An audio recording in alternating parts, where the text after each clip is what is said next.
ono amplope. Ya tidak perlu amplop, Bu. Pak, ditransfer aja. Ditransfer. Bukan amplopnya tapi isinya. Kata tuan rumah kan gitu. Makanya di undangannya itu ada amplop disilang, ada kendi disilang, betul nggak? Coba gambaran duit disilang, oh dah ono. Ya, amplop kendi disilang karena transferannya. Nah begitu. Nah itu guyonannya. Kita datang boleh bawa hadiah, boleh tidak, nggak ada masalah. Itu tadi ketika kita datang bawa hadiah malah saling mencintai. Tahadu, tahabu. Pokoknya ikhlas. Jangan sampai hadiahnya kita memaksakan diri, gitu ya. Jadi berilah hadiah, kalian akan saling mencintai. Nah suatu ketika para jamaah saya diundang walimatul urus di daerah sana tengah kota, di satu plaza ada restorannya. Pakai model round table. Yang ngundang ini tetangga saya, Muslim, Chinese Muslim, mantu dia, semua keluarganya Muslim. Nah kita datang husnudon sana. Ternyata setelah saya duduk kemudian table gitu kan, meja muter-muter gitu, saya sama istri sama anak terus minum. Kemudian di situ ada menunya, ada tulisannya, nasi goreng, mie goreng dan lain sebagainya, termasuk minumnya. Kemudian tiba-tiba datang ini siapa pramusajinya, karena mungkin melihat ya kita pakai busana Muslim itu. Pak, Bu, mohon maaf, ini sebentar lagi akan datang sajian babi goreng. Saya kaget langsung shock. Lah iki mau sing tak pangan apa sego goreng iki mau lah kecampuran, dapurnya jadi satu. Langsung Pak, saya sama istri pamit sama tuan rumah. Pamit, mohon maaf saya tidak bisa lama-lama. Duh ada apa Pak Sahrul, ada apa? Enggak apa-apa, nanti saja tak ceritain. Setelah punya gawe saya ceritakan, itu nggak boleh Pak kita ngadakan kayak gitu itu. Ada sajian makanan minuman yang haram. Nah akhirnya ditempui Bapak Ibu, tahu ditempui, diijoli. Jadi dia pesan catering dikirim ke rumah. Nah, bukan itunya yang penting, dakwanya nyampe. Ya dakwanya nyampe. Jadi Bapak Ibu kalau panjenengan punya acara, meskipun yang hadir itu ada undangan yang orang di luar Islam, ya mungkin boleh ya, menurut agamanya dia makan babi atau lain-lainnya. Nah, jangan kita kemudian menyediakan, tidak boleh kita seperti itu. Apalagi dalam satu majelis, satu pertemuan, di situ disajikan barang haram. Misalnya ya, kita di warung atau depot, di situ jual miras sama Nabi SAW, kita nggak boleh makan minum di situ, nggak boleh keluar. Kenapa? Bermajelis dengan orang yang dimurka sama Allah, takutnya kita dapat murkanya. Udah cari depot, cari rumah makan yang lain yang nggak jual barang yang haram, itu jauh lebih aman, lebih tenang. Nah begitu para jamaah. Jadi kembali lagi, inti daripada undangan ini adalah undangan yang dibolehkan menurut syariat, wajib datang ya kalau kita tidak ada udzur syar'i. Yang ketiga, wa idzastanshahaka fansahhu, apabila dia minta nasihat kepadamu maka nasihatilah. Ini perintah Allah Ta'ala ya, wal asr innal insana lafi husr, sungguh demi waktu, sungguh manusia itu dalam keadaan rugi. Semua manusia rugi. Yang tidak rugi siapa? Illal ladzina amanu, kecuali orang yang beriman, bertauhid kepada Allah, wa amilus sholihat, Yang kedua, beramal saleh, beramal sesuai dengan tuntunan syariat agama Allah, mengikuti sunnah Rasulullah SAW. Yang ketiga, berdakwah, tawasau bil haq, mengajak manusia sebanyak-banyaknya kembali kepada Allah, kembali kepada kebenaran, yaitu Al-Quran dan Sunnah yang sudah kita kerjakan tadi. Kemudian watawasau bis sabr, yang keempat, sabar di dalam menanggung resiko dakwah. Jadi orang itu, Bapak Ibu, kalau baik itu orang banyak senang. Orang soleh itu banyak orang yang senang. Mulai dari keluarga senang, teman baru, teman lama, tetangga jauh, tetangga dekat, senang semua. Tapi kalau sudah berusaha menjadi muslih, orang yang memperbaiki orang lain, sudah baik nih kita, tapi tidak ada yang sempurna loh ya. Jangan nunggu saya harus sempurna dulu, baik dulu. Tidak ada, manusia tidak ada yang sempurna ya. Memperbaiki orang lain, berusaha memperbaiki orang lain, nah muncul musuhnya dari keluarga. Peniku ojo nemen-nemen bohong gitu, ojo keras-keras katanya. Nanti dari temennya, wah sok alim, sok soleh, padahal cuma ngajak doang, ayo ke masjid sholat jamaah. Misalnya di tempat kerja sudah terdengar adzan, ayo kita tinggalkan kerja, kita sholat jamaah. Nanti aja, kamu itu bau surga memang. Itu. Jadi ada semacam cemoohan. Apalagi nahi mungkar. Ada orang judi dicegah, ada prostitusi ditutup, ngamuk mucikarinya. Alexis Jakarta itu ditutup, demo besar-besaran aktivis Islam, ulama teriak-teriak, nggak direken sama Ahok dulu, zaman dulu ya. Begitu seorang muslim jadi presiden, taat kepada Allah, kok presiden, gubernur jangan gantiin Ahok, cukup satu tanda tangan, seret, tutup Pak. Musuhnya bermunculan, pasti. Begitulah para jamaah, kalau kita itu memperbaiki orang lain, dakwah, dan itu memang resikonya. Maka tugas kita memberi nasihat, bukan mengajak orang atau menjadikan orang itu orang Islam. Enggak, itu haknya Allah.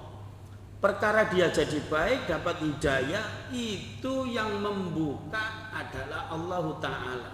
Orangnya mau atau enggak lah itu, jadi terserah Allah sama dia. Tugas kita hanya menyampaikan, hanya berdakwah. Makanya nasihat itu penting para jamaah. Sering-seringlah kita memberi nasihat kepada anak-anak kita.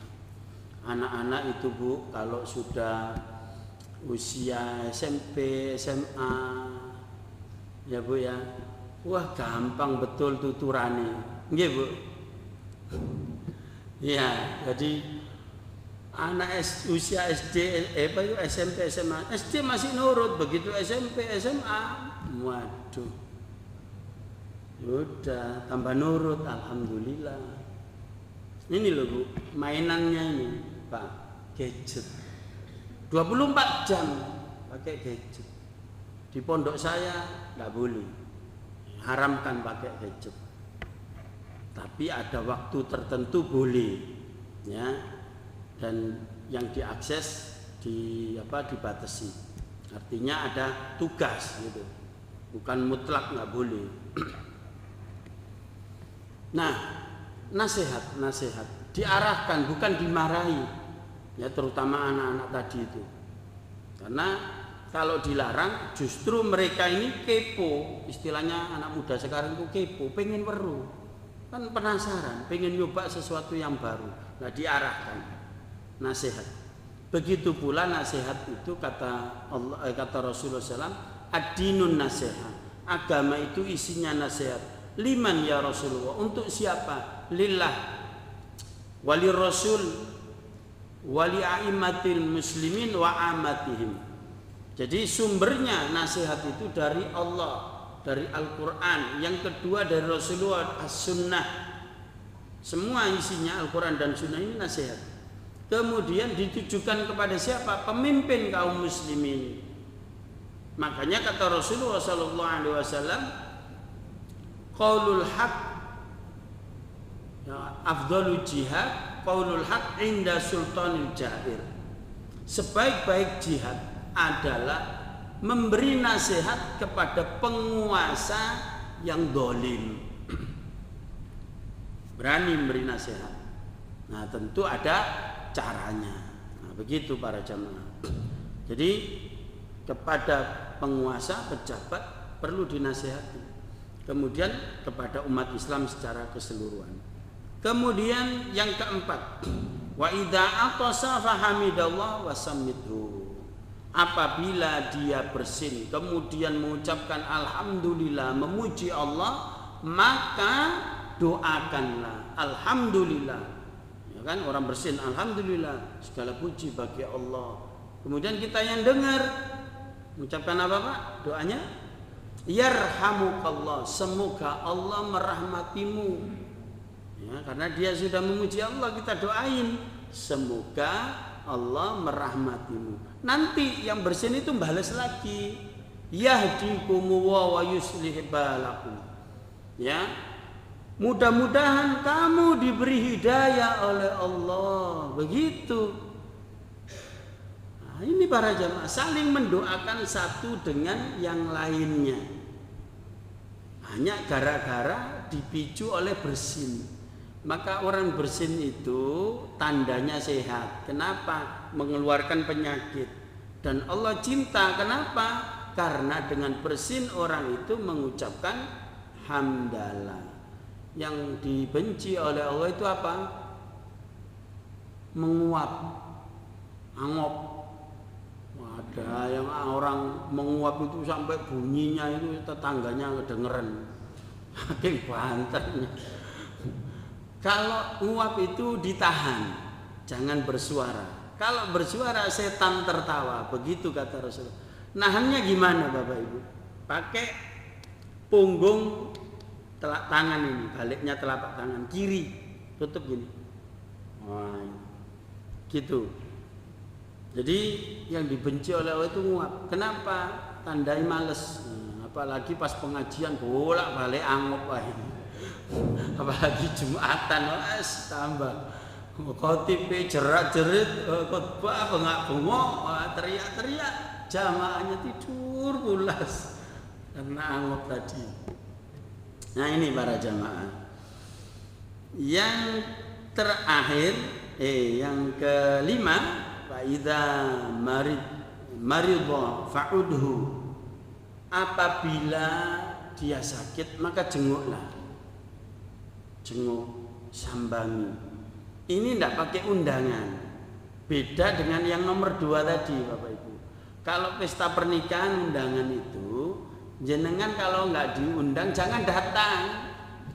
Ini kan tidak mumpung, makan gratis. Ada yang model gitu. Karena kebiasaan cari takjilan gratis, ya nilai Ramadan kan banyak. Ya boleh-boleh saja. Loh, kalau pas undangan ini khusus. Ini bukan umum, beda dengan takjil di masjid.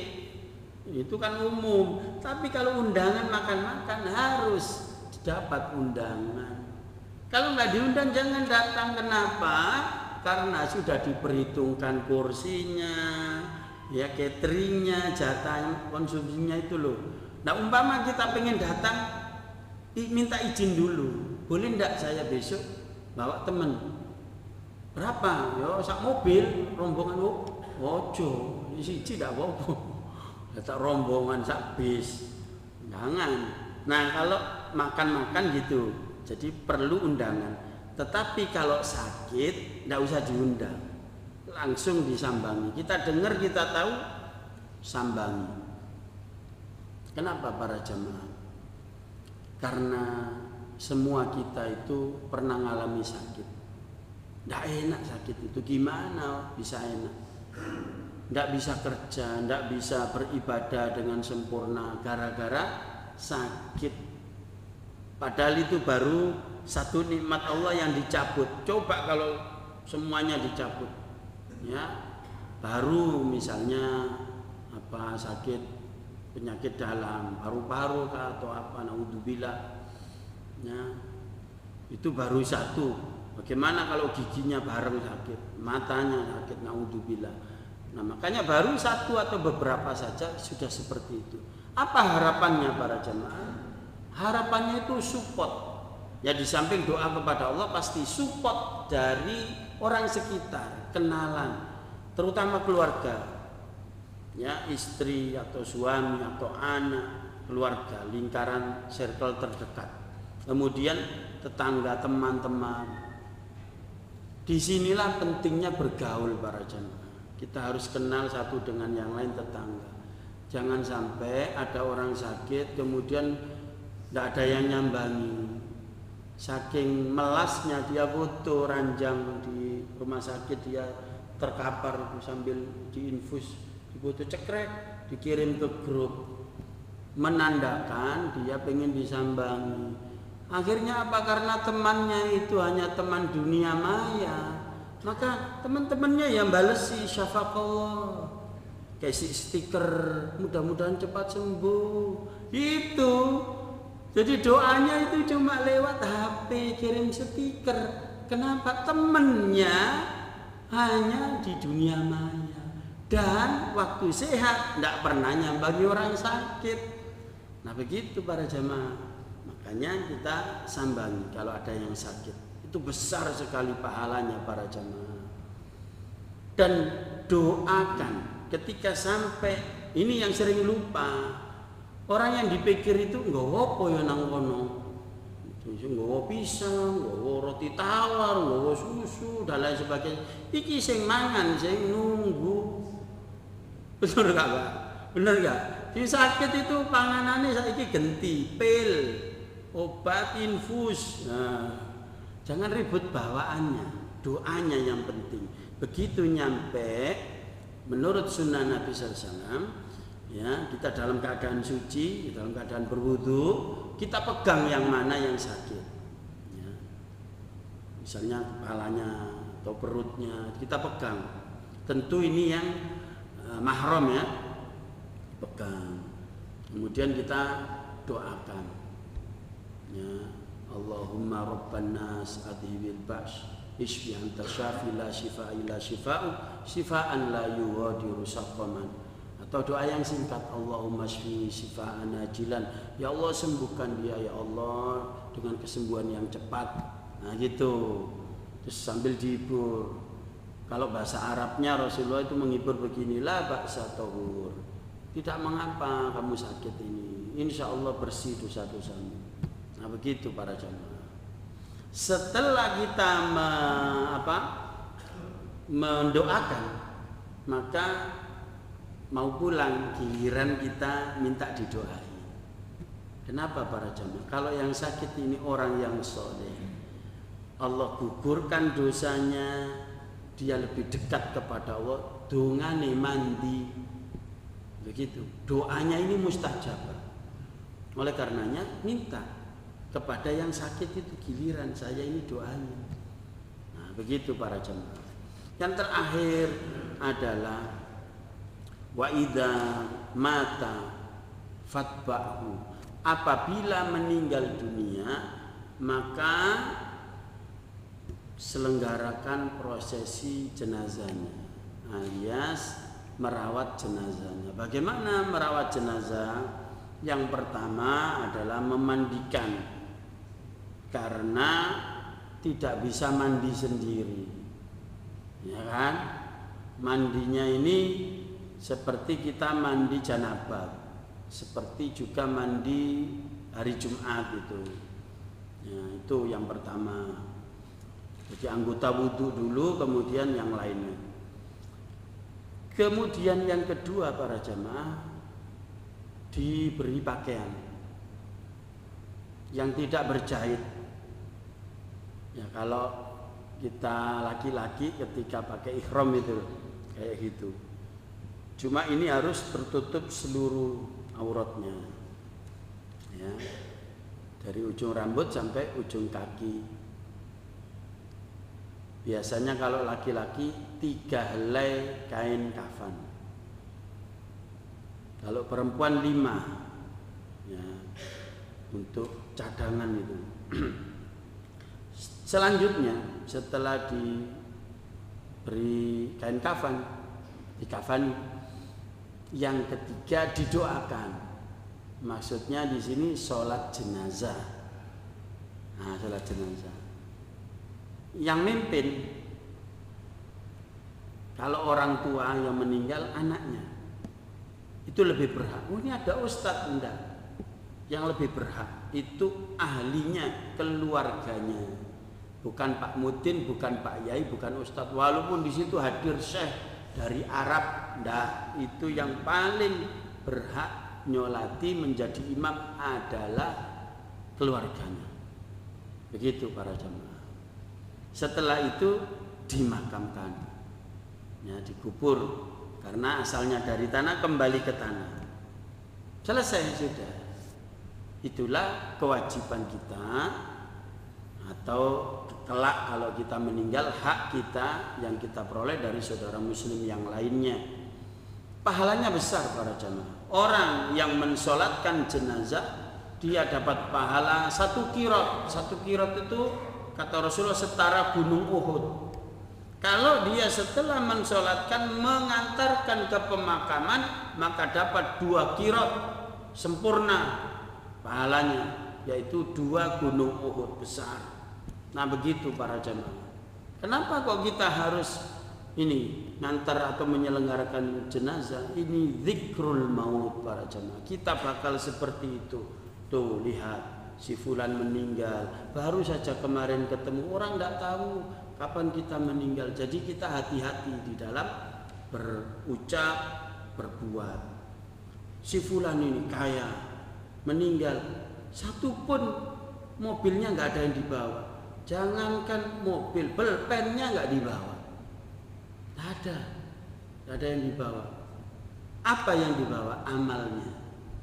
Nah, jadi pelajaran bagi kita. Apalagi yang menjabat, jabatannya masih menjabat, meninggal, tetap ditinggalkan, sudah ada penggantinya. Nah begitulah jamaah yang dimuliakan oleh Allah. Kalau kita biasa menghadiri pemakaman, maka hati kita bisa lembut karena kita senantiasa zikrul maut, sehingga amalan kita semakin baik. Itulah 6 hak dan kewajiban sesama muslim yang harus kita tunaikan satu dengan yang lainnya. Semoga bermanfaat dan bisa kita amalkan. Amin ya rabbal alamin. Cukup Pak ya? Ada pertanyaan? Nggih, monggo silakan. Nggih.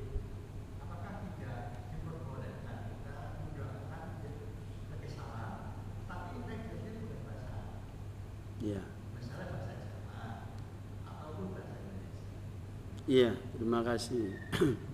Para jamaah yang dirahmati oleh Allah, apakah boleh salam yang diajarkan dalam Islam, yaitu Assalamualaikum warahmatullahi wabarakatuh, itu dirubah menjadi atau diterjemahkan menjadi bahasa Indonesia? Boleh-boleh saja Pak, tetapi itu harus tahu, ya. Salam itu kan macam-macam Pak. Salam di dalam sholat tak boleh kita rubah. Semoga kamu sejahtera, semoga kamu dapat keselamatan, rahmat Allah dan berkahnya. Nggak boleh, karena itu ya.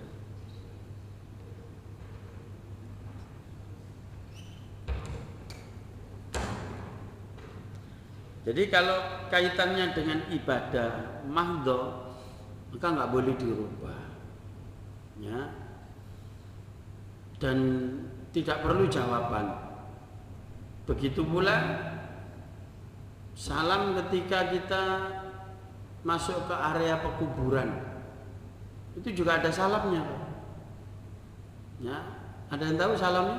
Masuk ke area pemakaman. Jadi masuk pemakaman itu para jamaah dilepas sandal, sepatu. Ya, harus dilepas. Itu begitu sunnahnya. Rasulullah pernah sampai jerit itu dari jauh. Fulan yang pakai sandal, disebut mereknya. Rasulullah tahu. Yang pakai sandal bata gitu. Kalau sekarang itu ya mungkin ya bukan sponsor ya. Itu lepas itu. Sampai jerit Rasulullah dari jauh. Ada dalam kitab Adabul Mufrad itu. Nah, kemudian salam para jemaah.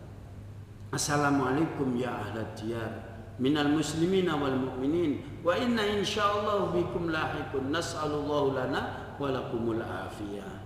Nah, gitu salamnya. Dan jangan nunggu jawabannya, enggak perlu. Itu salam untuk ahli kubur. Nah, kemudian kalau ketemu sama muslim, salam jangan diterjemahkan, Pak. Ya sudah apa adanya. Assalamualaikum, waalaikumsalam. Karena itu khasnya, ya, pakai bahasa Arab. Karena salam itu termasuk ibadah.